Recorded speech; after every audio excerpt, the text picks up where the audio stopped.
नमस्कार साथियों, स्वागत है आप सबका एक बार फिर से आपके अपने YouTube चैनल गुरुकुल एकेडमी पर। मैं वीरेंद्र सोलंकी जोधपुर की पावन धरा से एक बार फिर से आपके समक्ष इस निशुल्क ऑनलाइन प्लेटफॉर्म पर उपस्थित हूं। ठीक है, अपना MCQ की सीरीज चल रही थी, उसके अंदर हम लोगों ने सौर मंडल का जो टॉपिक है उसको मैंने कहा कि भाई एक बार मैं थ्योरी करा दूंगा। ठीक है ना, तो उसका एक पार्ट अपन ने कल कर लिया था, एक अपन आज करेंगे, लेकिन इससे पहले अपन पादपों में पोषण और परिवहन पढ़ेंगे। ठीक है ना, और चिंता मत करो, सौरमंडल के भी पॉसिबल क्वेश्चन बने हैं लगभग 20 के लगभग, तो वो भी मैं लिख के ले आया हूँ और वो आपको करवा दूंगा, है ना। तो आपके उसमें से क्वेश्चन जरूर मिल जाएंगे, लगता तो नहीं है बाहर जाने का। फिर देखो, क्योंकि आपके जो क्राइटेरिया है क्लास 6 से 10 तक का और कठिनाई स्तर जो है वो 12 तक का है ना, रीट मेंस L2 के लिए। तो ऐसा कह सकते हैं कि पूरा निचोड़ है किताबों का, NCERT का। ठीक है, और क्वेश्चंस भी जहां तक संभव है वो अच्छे अच्छे बनाए हुए हैं, तो देखते रहिए, है ना।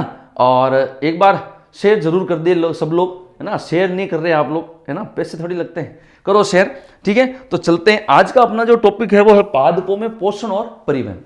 ठीक है, इसके अच्छे अच्छे क्वेश्चन है, वैसे थ्योरी मैंने आपको अच्छे से करवा रखी है। ठीक है ना, देखिए इसका पहला क्वेश्चन देखते हैं अपन। ये कह रहा है पादपों के लिए प्रमुख पोषक तत्वों की संख्या है एक वो कोई। ठीक है ना, कितनी है? 17 दे रखी है। कितनी दे रखी है? 17।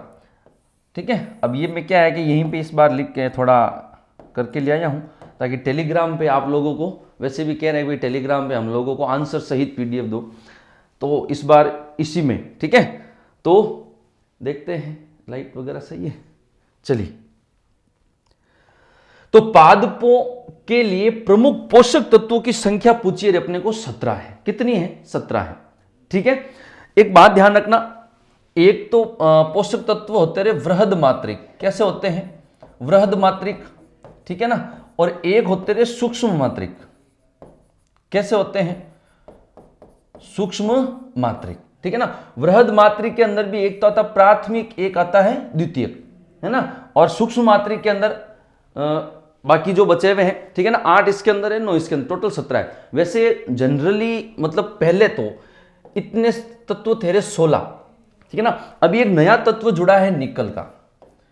ठीक है, कौन सा जुड़ा है? निकिल का। ठीक है ना, तो अगर ऑप्शन में 17 नहीं दिया हुआ और 16 आ जाए ना, तो 16 आप आंसर करके आ सकते हो। समझ में आ गई चीज? तो ध्यान रखना, वृहद मात्रिक के अंदर भी प्राथमिक और द्वितीयक। ठीक है, और सूक्ष्म मात्रिक के अंदर अपने कॉपर है, मोलिब्डेनम है, जिंक है, फेरस है, ठीक है, निकल, बोरोन, क्लोरीन। ठीक है, ये सब क्या है? सूक्ष्म मात्रिक है। तो ध्यान रखना, पादपों के लिए प्रमुख पोषक तत्वों की संख्या कितनी है? 17। 17 ऑप्शन में नहीं हो तो क्या करके आना है? 16 करके आना है। ठीक है, उसके बाद देखिए आप लोग, ये कह रहा है पादपों में प्राथमिक पोषक तत्व है। क्या है? पादपों में प्राथमिक पोषक तत्व है। देखिए, carbon, hydrogen, oxygen, nitrogen, potassium और फास्फोरस और पोटेशियम। एक बात ध्यान रखना, ये जो कार्बन, हाइड्रोजन और ऑक्सीजन, ये जो है ना, इनको मुख्य पोषक तत्व भी कहते हैं। क्या कहते हैं? मुख्य पोषक तत्व। क्या कहते हैं? मुख्य पोषक तत्व कहते हैं। क्या कहते हैं? मुख्य पोषक तत्व अपन कहते हैं। ठीक है ना, यानी इनको संरचनात्मक संगठन वाले तत्व भी कहते हैं। क्या कहते हैं? संरचनात्मक संगठन वाले तत्व कहते हैं। संरचनात्मक संगठन वाले तत्व कहते हैं। क्या कहते हैं? संरचनात्मक संगठन वाले तत्व कहते हैं। संरचनात्मक संगठन यानी मूल संरचना, या जो पादपों का मूल ढांचा है, अगर उसके अंदर आपको पूछ ले कि कौन से पोषक तत्व अनिवार्य है, तो आप लोग क्या बोलोगे? कार्बन, हाइड्रोजन और ऑक्सीजन। ठीक है, और नाइट्रोजन, फास्फोरस और पोटेशियम, ये भी क्या है? प्राथमिक पोषक तत्व, और ये वृहद की श्रेणी में आते हैं। ये सारे के सारे किसकी श्रेणी में आते हैं? वृहद की श्रेणी में। 6 ये है और 3 और है, 9। टोटल वृहद के अंदर कितने हैं? 9 है। ठीक है, फिर देखिए ये कह रहा है पादपों के द्वितीय पोषक तत्व कौन कौन से हैं। ठीक है ना, ये भी किसकी श्रेणी में है? वृहद की। वृहद मुख्य रूप से कितने? 2, वृहद मात्रिक, सूक्ष्म मात्रिक। वृहद के अंदर है प्राथमिक और द्वितीयक। प्राथमिक के अंदर अपन ने पढ़ लिया carbon, hydrogen, oxygen, nitrogen, phosphorus, potassium. ठीक है। और ये द्वितीयक के अंदर क्या है, कैल्शियम, मैग्नीशियम या सल्फर। तो ध्यान रखना द्वितीयक के अंदर ये तीन ही है, कैल्शियम, मैग्नीशियम और सल्फर। कैल्शियम, मैग्नीशियम और सल्फर, ये द्वितीयक के अंदर कितने हैं, तीन ही है, ये ध्यान रखना, ठीक है ना। उसके बाद एक बात ध्यान रखना रे, ferrous, manganese, zinc, copper, ferrous, manganese, zinc, copper, molybdenum, chlorine, boron और निकल, ठीक है ना। ये सब के सब क्या है, सूक्ष्म मात्रिक है। कौन है, सूक्ष्म मात्रिक है, ठीक है। कितने है, 1 2 3 4 5 6 7 8, कितने हो गए, 8। ऊपर कितने थे टोटल, 9। प्राथमिक के अंदर 6, द्वितीय के अंदर ये 3 है। नाम भी याद रखना, प्राथमिक के अंदर कार्बन, हाइड्रोजन, ऑक्सीजन, ठीक है, फास्फोरस, नाइट्रोजन और पोटेशियम, ठीक है। और द्वितीय के अंदर कैल्शियम, मैग्नीशियम, सल्फर, ये द्वितीय के अंदर है 3, कैल्शियम, मैग्नीशियम, सल्फर। और सूक्ष्म मात्रिक के अंदर ferrous, manganese, zinc, copper, molybdenum, chlorine, boron और निकल। ये 17वां तत्व है भाई, ध्यान रखना, ये भी नया जुड़ा है, 17वां तत्व है। समझ में आ गया ना चीज। फिर देखिए आप लोग, ये क्या कह रहा है, पादपों के आधारभूत संरचनात्मक तत्व कौन से हैं, अभी बताया था, कौन है, कार्बन, हाइड्रोजन और ऑक्सीजन। कौन है, कार्बन, हाइड्रोजन और ऑक्सीजन। फिर देखो अगला सवाल कह रहा है, किस तत्व के कारण पौधों में शीघ्रता से फूल आते हैं, तो ध्यान रखना फास्फोरस। किसकी वजह से आते हैं, फास्फोरस। फास्फोरस कौन सा रे, द्वितीयक, कौन है, द्वितीयक पोषक तत्व। और ये आता किस में रे, वृहद मात्रिक में। किस में आता है, वृहद मात्रिक में आता है। किस में आता है, वृहद मात्रिक में आता है। द्वितीय को अपन क्या कहते हैं, गौण भी कहते हैं, ध्यान रखना, क्या कहते हैं, गौण मात्रिक पोषक तत्व भी कहते हैं, या गौण पोषक तत्व भी कहते हैं। इस चीज को ध्यान रखना, ठीक है ना। तो किस तत्व के कारण पौधों में शीघ्रता से फूल आते हैं, फास्फोरस की वजह से। किसकी वजह से आते हैं, फास्फोरस की वजह से, ठीक है। उसके बाद देखिए क्वेश्चन नंबर 6, ये कह रहा है पौधों द्वारा सर्वाधिक ग्रहण किया जाने वाला तत्व कौन सा है, ठीक है। कैल्शियम, मैग्नीशियम, पोटेशियम या फास्फोरस। तो ध्यान रखियो पोटेशियम। कौन सा है, पोटेशियम है। पादपों द्वारा कौन सा तत्व सर्वाधिक मात्रा में ग्रहण किया जाता है, तो कौन सा है, पोटेशियम। ध्यान रखना कौन है, पोटेशियम, ठीक है। पोटेशियम कौन सा है, प्राथमिक के अंदर आता है, ध्यान रखना, किसके अंदर आता है, प्राथमिक के अंदर आता है। ये सब के सब आपको याद होने चाहिए, प्राथमिक कौन सा है, द्वितीय कौन सा है, सूक्ष्म कौन सा है। फिर ये कह रहा है रंध्रों के खुलने तथा बंद होने को नियंत्रित करने वाला। ये सवाल अपन ने पहले भी पढ़ा था, ठीक है ना, जब अपन ने पादपों में उत्सर्जन पढ़ा था। कौन काम में आता है, पोटेशियम। तो ध्यान रखना पादपों द्वारा सर्वाधिक ग्रहण किया जाने वाला तत्व भी कौन है, पोटेशियम।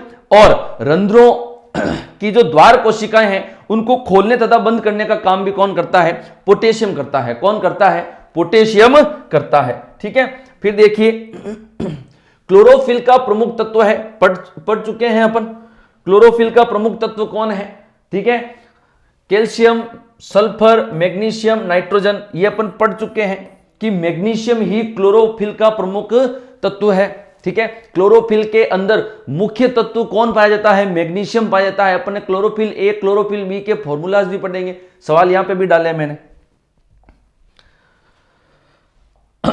किस पोषक तत्व की कमी से दाने सिकुड़ जाते हैं और फसल जो है वो कम होती है, पैदावार कम हो जाती है। किस पोषक तत्व की, तो ध्यान रखना नाइट्रोजन। कौन है, नाइट्रोजन है। किस पोषक तत्व की कमी से दाने सिकुड़ जाते हैं या पैदावार कम होती है, तो नाइट्रोजन। कौन है, नाइट्रोजन है। कौन है, नाइट्रोजन, ठीक है।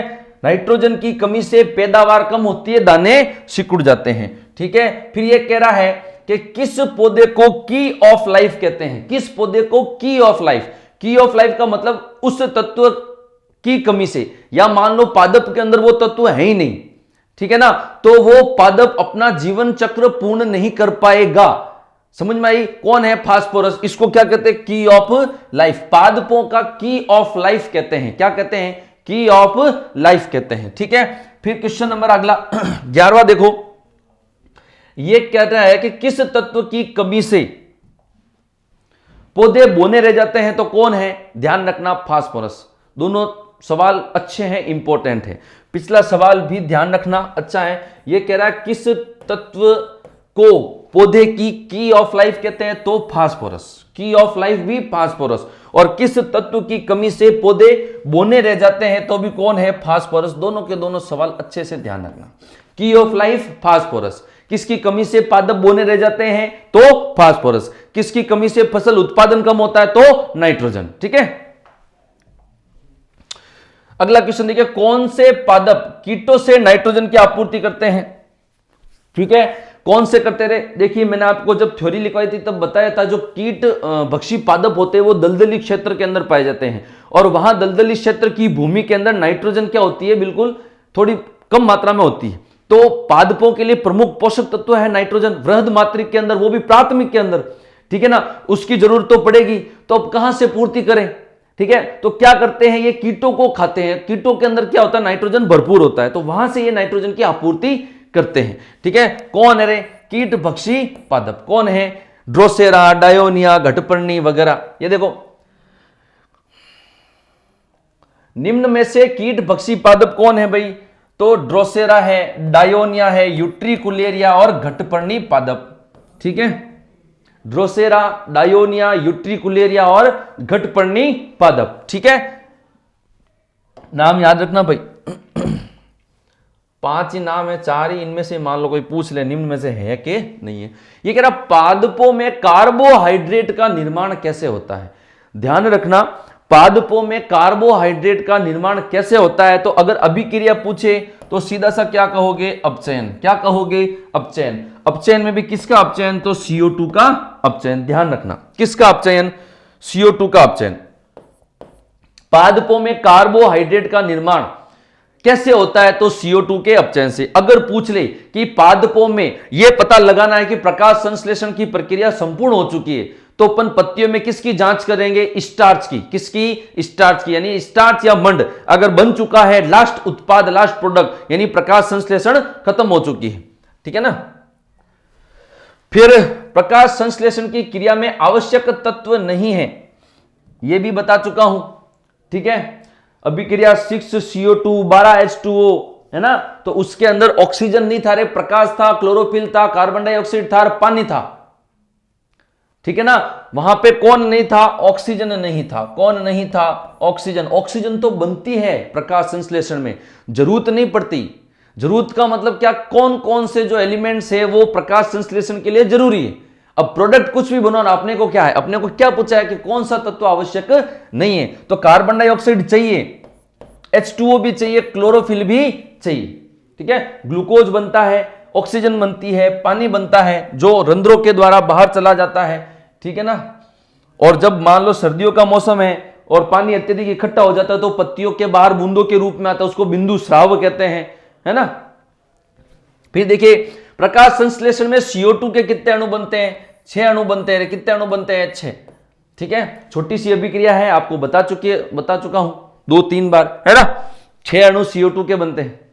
ठीक है, काम में आते हैं, 6 अणु CO2 के काम में आते हैं। ठीक है, 12 अणु पानी के काम में आते हैं। फिर 6 अणु जो अपने ग्लूकोज के बनते हैं, 6 अणु अपने किसके, ऑक्सीजन के बनते हैं। ठीक है,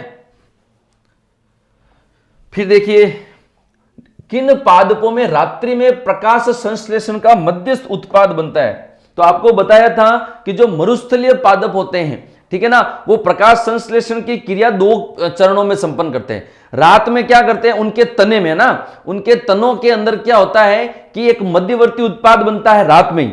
फिर जब सवेरा होता है, ठीक है, तो सवेरे के अंदर जब जैसे ही सूर्य का प्रकाश आता है, तो वो मध्यवर्ती उत्पाद फाइनल उत्पाद में बदल जाता है। तो मरुस्थलीय पादपों में प्रकाश संश्लेषण कहां होता है, तो तनों में होता है, पत्तियों में नहीं होता। ध्यान रखना, तने हरे होते हैं इनके। मरुस्थलीय पादपों के तने कैसे होते हैं, हरे होते हैं। ठीक है भाई। अगला देखो, क्लोरोफिल सनलाइट से किस रंग का अवशोषण करता है। तो ध्यान रखना, किसका करता है रे, सनलाइट से किस रंग का अवशोषण करता है। तो 3 रंग हैं, लाल, नीला, बैंगनी। कौन से रंग है, लाल, नीला और बैंगनी। ध्यान रखना, कितने रंगों का करता है, तो 3, लाल, नीला, बैंगनी। किस रंग में प्रकाश संश्लेषण की दर सर्वाधिक है? तो लाल के अंदर। किसके अंदर? लाल के अंदर। किसमें सबसे कम है? तो बैंगनी के अंदर। किसके अंदर? बैंगनी के अंदर। ध्यान रखना, पादप जो है वो प्रकाश संश्लेषण की क्रिया अपने कितने रंगों का अवशोषण होता है? तो 3 का, लाल, नीला और बैंगनी। लाल के अंदर प्रकाश संश्लेषण की दर सबसे अधिक होती है, बैंगनी के अंदर सबसे कम होती है। तो लाल, नीला, बैंगनी। किस रंग में प्रकाश संश्लेषण की दर जो है वो सर्वाधिक होती है भाई? किसमें होती है? लाल के अंदर। किसमें होती है? लाल में। और अगर सबसे कम पूछे तो किसमें है? बैंगनी में। सबसे कम पूछे तो किसमें है भाई? बैंगनी के अंदर। ठीक है, तो ये क्वेश्चन हो गया अपना, किस रंग में प्रकाश संश्लेषण की दर सर्वाधिक होती है। ठीक है ना, आगे चलते हैं। नेक्स्ट क्वेश्चन अपना देखिए, ये कह रहा है मरुस्थलीय पादपों में प्रकाश संश्लेषण होता है, पत्तियों में, जड़ों में, तने में। अभी मैंने आपको बताया था किस में होता है? तने में होता है। किस में होता है? तने के अंदर होता है। ठीक है, फिर देखिए प्रकाश संश्लेषण की प्रकाशिक अभिक्रिया होती है। तो ध्यान रखना, प्रकाशिक अभिक्रिया तो होती है ग्रेना में और अप्रकाशिक होती है स्ट्रोमा में। स्ट्रोमा में कौन सी होती है? अप्रकाशिक होती है। स्ट्रोमा में कौन सी होती है? अप्रकाशिक। ध्यान रखियो, प्रकाश संश्लेषण की प्रकाशिक अभिक्रिया, प्रकाश संश्लेषण की प्रकाशिक अभिक्रिया कहां हो रही है? ग्रेना के अंदर। कहां हो रही है? ग्रेना के अंदर। और अप्रकाशिक अभिक्रिया कहां हो रही है? स्ट्रोमा के अंदर। फिर ये कह रहा है सुसाध्य विसरण की विधियां। देखो, अपने विसरण पढ़ा था, एक तो सामान्य विसरण, एक तो अपन ने पढ़ा था सामान्य विसरण, है ना, और एक पढ़ा था सुसाध्य विसरण। क्या पढ़ा था? सुसाध्य विसरण। ठीक है, विसरण के अंदर क्या होता है? उच्च सांद्रता से निम्न सांद्रता। उच्च से किधर जाता है पदार्थ?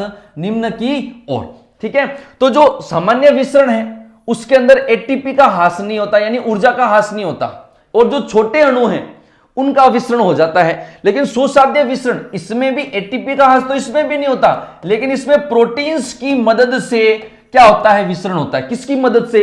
प्रोटीन्स की मदद से क्या होता है? विसरण होता है। ठीक है, और विसरण के अंदर जो पदार्थ है वो उच्च सांद्रता से निम्न सांद्रता की ओर जाते हैं। फिर सुसाध्य विसरण के अंदर 3 विधियां थी।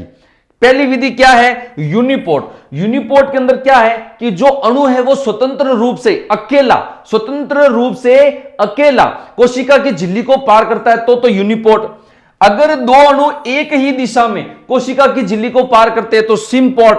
ठीक है, और अगर 2 अणु विपरीत दिशा में कोशिका की झिल्ली को पार करते हैं तो एंटीपोर्ट। ध्यान रखना, ये सब सही है। ठीक है, फिर अरे सुसाध्य विसरण उपयोगी है छोटे अणु के लिए। ठीक है, देखो सामान्य विसरण तो था छोटे अणुओं के लिए, और बड़े अणु और जल रागी के लिए कौन सा है? सुसाध्य विसरण। कौन सा है? सुसाध्य विसरण। ध्यान रखना। ठीक है, फिर कह रहा है परासरण के लिए सत्य है। देखो विसरण के लिए क्या था? विसरण के लिए ये याद रखना, उच्च से निम्न, कंफ्यूज हो जाते हैं, उच्च से निम्न। विसरण के लिए उच्च सांद्रता से निम्न सांद्रता, परासरण के लिए इसका उल्टा, निम्न सांद्रता से उच्च सांद्रता। बहिर्परासरण में कोशिका सिकुड़ जाती है, बिल्कुल सिकुड़ जाती है। एक तो होता है अंतर परासरण, एक होता है बहिर्परासरण। बहिर्परासरण के अंदर कोशिका का जो अंदर का माल है वो बाहर आ जाएगा तो सिकुड़ जाएगी। अंतःपरासरण के अंदर जिस लिक्विड में कोशिका रखी हुई है वो लिक्विड कोशिका के अंदर चला जाएगा, फूल जाएगी। अंतःपरासरण में कोशिका फूल जाती है, बिल्कुल सही। ठीक है, यदि किसी कोशिका को अति पराशरी विलयन में रखा जाए, अति पराशरी का मतलब क्या है? देखो ये है कोशिका, इसके चारों ओर है विलयन। ये विलयन कैसा कह रहा है? अति पराशरी। कैसा कह रहा है? अति पराशरी। अति पराशरी का मतलब इस विलयन की सांद्रता, विलयन की सांद्रता क्या है? विलयन की सांद्रता क्या है? ज्यादा है। कोशिका की सांद्रता क्या है? कम है। ठीक है, और परासरण के अंदर क्या होता है? कम से ज्यादा। विसरण में ज्यादा से कम। तो यहां से वापस ये जाएगी इस विलयन में, तो कोशिका क्या हो जाएगी? सिकुड़ जाएगी। क्या हो जाएगी रे? सिकुड़ जाएगी। और सिकुड़ने को क्या कहते हैं? कुंचन, जीव द्रव्य कुंचन। क्या कहते हैं? जीव द्रव्य कुंचन कहते हैं। ये देखो कोशिका के सिकुड़ने को क्या कहते हैं? जीव द्रव्य कुंचन। और फैलने को क्या कहते हैं? जीव द्रव्य विकुंचन। सिकुड़ने को जीव द्रव्य कुंचन, फैलने को जीव द्रव्य विकुंचन। याद रखना, जीव द्रव्य कुंचन सिकुड़ना, विकुंचन, फैलना। ठीक है, तो ये था अपना आज का